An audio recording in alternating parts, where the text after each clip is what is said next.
नमस्कार।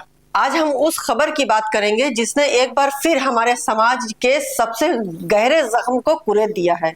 पश्चिम बंगाल के दुर्गापुर से इंसानियत को शर्मसार करने वाली एक ऐसी घटना सामने आई है जिसने पूरे देश की आत्मा को झकझोर कर रख दिया है।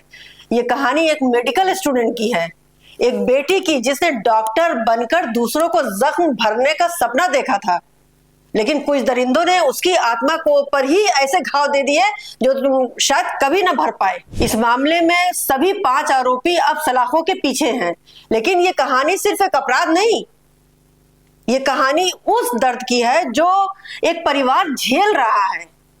ये कहानी है उस सियासत की जो इस दर्द पर की जा रही है, और ये कहानी है उन कड़वे सवालों की जो हमारे सिस्टम और हमारी सोच पर सीधा हमला करते हैं। तो चलिए परत दर परत इस पूरी कहानी को समझते हैं कि आखिर हुआ क्या था और क्यों हुआ था। नमस्कार, मैं नाहिद और आप देख रहे हैं एक संदेश। आपसे एक अपील है कि इस वीडियो को एंड तक जरूर देखें, क्योंकि ये सच आप तक पहुंचना बहुत जरूरी है। तारीख थी 10 अक्टूबर 2025। पश्चिम बंगाल का दुर्गापुर शहर। यहाँ एक प्राइवेट मेडिकल कॉलेज जिसका नाम IQ city medical college and hospital में पढ़ने वाली ओडिशा की एक होनहार छात्रा अपनी जिंदगी के सबसे खौफनाक पल से अनजान थी कि अब उसके साथ क्या होने वाला है। रात करीब 8 से 9 बजे का वक्त था। वो अपने मतलब पुरुष मित्र के साथ कॉलेज कैंपस से बाहर कुछ खाने पीने के लिए निकली थी। जब वो दोनों वापस लौट रहे थे तभी कॉलेज के गेट के पास अंधेरे ने जैसे उनको अपनी आगोश में ले लिया। कुछ लोग अचानक एक खौफनाक साए की तरह सामने आए। उन्होंने लड़की का रास्ता रोक लिया।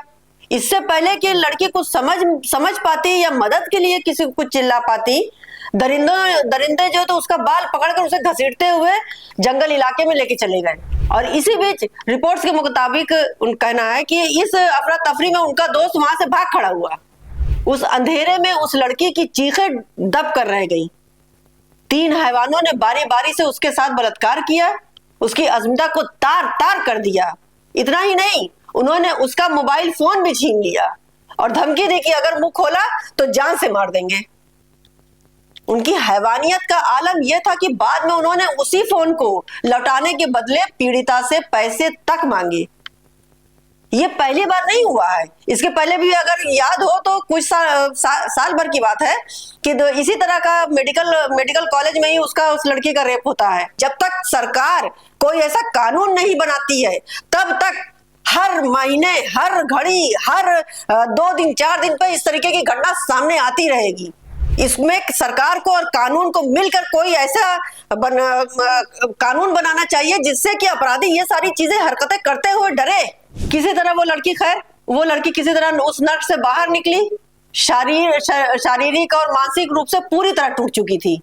जब यह खबर ओडिशा में उसके माता पिता तक पहुंची तो मानो ऊपर दुखों का पहाड़ टूट पड़ा।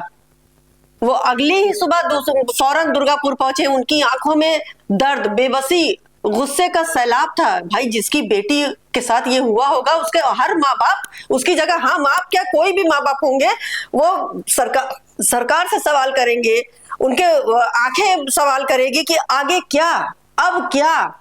एक पिता जिसने अपनी बेटी को डॉक्टर बनने के लिए परदेश भेजा था, आज उसी की टूटी हुई हिम्मत और उसकी अजमत को जोड़ने के लिए खड़ा हुआ है सामने। उनके शब्द किसी भी पत्थर दिल को पिघलाने के लिए काफी थे।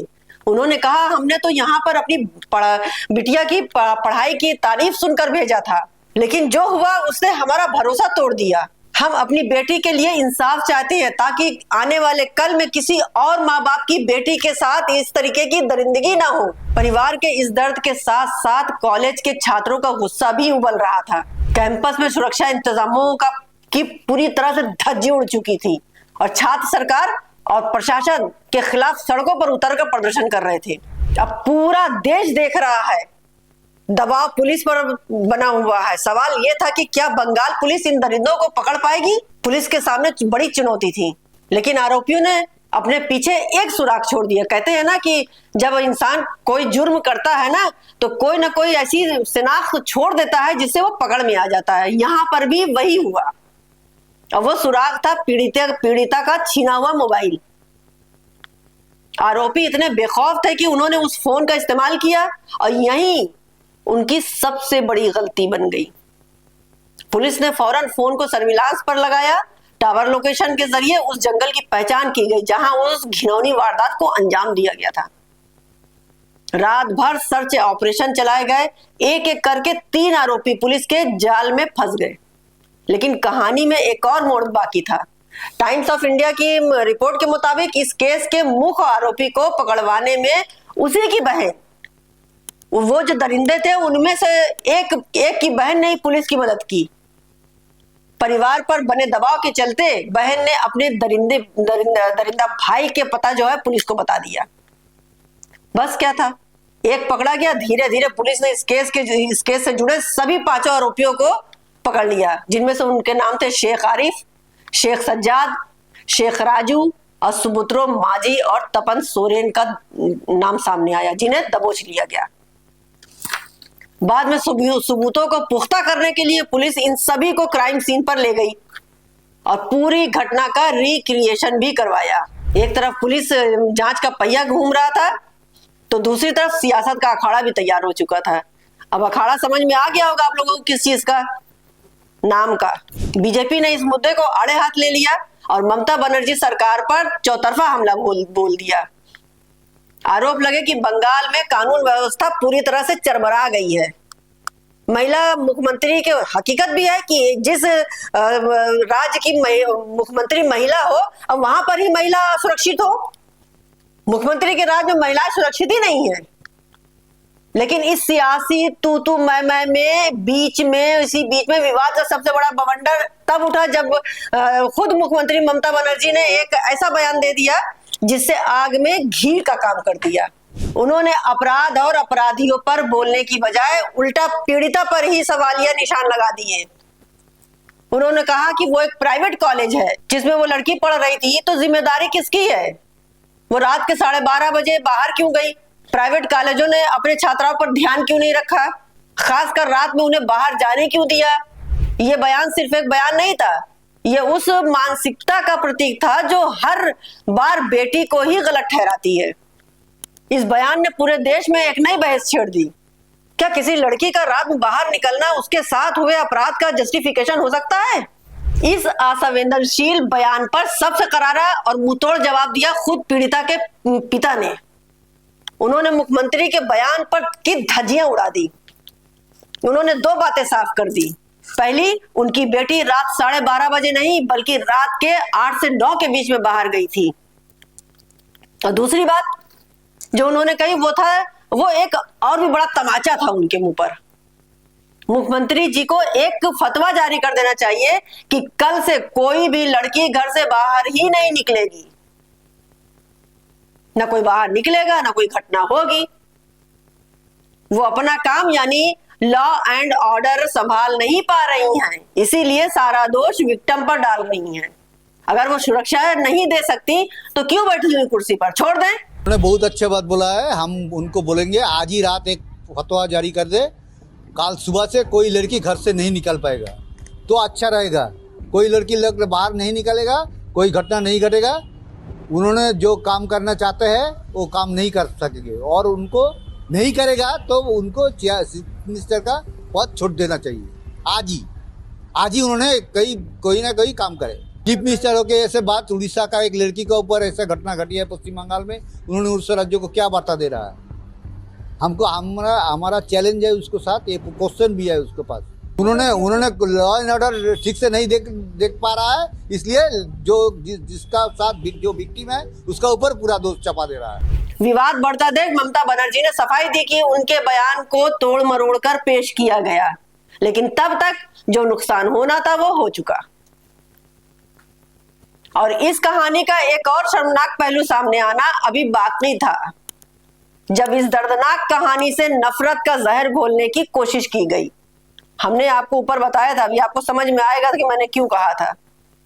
ऑल्ट न्यूज की एक रिपोर्ट ने खुलासा किया कि कुछ राजनीतिक लोगों ने सोशल मीडिया पर आरोपियों के नाम की लिस्ट शेयर की लेकिन जानबूझकर उसमें से गैर मुस्लिम आरोपी सुब्रतो माझी और एक और नाम है, उन दोनों का नाम गायब कर दिया।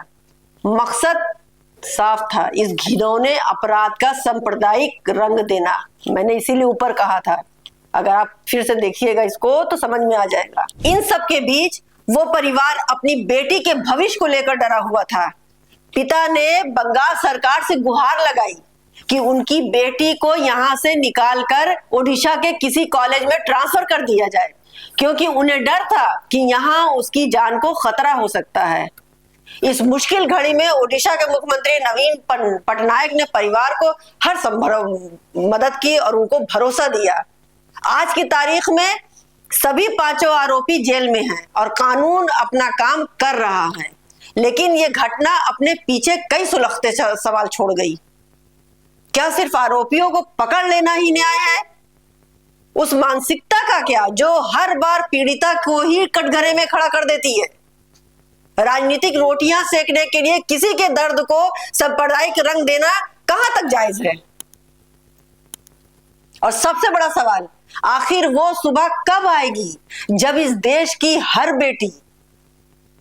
बेटी मतलब किसी भी धर्म की हो, बिना किसी डर के अपनी शर्तों पर अपनी जिंदगी जी सकेगी? वरना हर घंटे, हर रोज, हर तीसरे दिन इस तरीके के केसेस होते रहेंगे जब तक कि कोई नया कानून नहीं बन जाता। आप पीछे पलट कर देख लीजिए, हर दूसरे रोज कोई कहीं ना कहीं 6 महीने की बेटी, कहीं 4 साल की बेटी, कहीं पे 13 साल की बेटी, कहीं 11 साल की बेटी, हर रोज, हर तीसरे रोज इस तरीके के केसेस सामने आ रहे हैं। क्यों? 6 महीने की लड़की पे भी क्या गलती लड़की की होगी? क्यों नहीं सरकार कोई कानून बनाती? मेरी सरकार से गुजारिश है कि एक ऐसा कानून बनाए जिससे कि बेटियां अपने आप को महफूज समझें। हर माँ बाप वो अपनी बेटी को कहीं भी बाहर भेजने में डरे नहीं। एक तरफ तो ये है कि बेटी पढ़ाओ बेटी बचाओ, लेकिन पढ़ाए कैसे? जब वो बचेगी तभी तो पढ़ेगी। खैर, आपको ये इस पूरी कहानी पर आपकी राय क्या है, हमें कमेंट बॉक्स में जरूर बताइएगा। फिर मुलाकात करते हैं एक नई खबर के साथ। तब तक के लिए देखते रहिए और मुझे इजाजत दीजिए। नमस्कार, जय हिंद।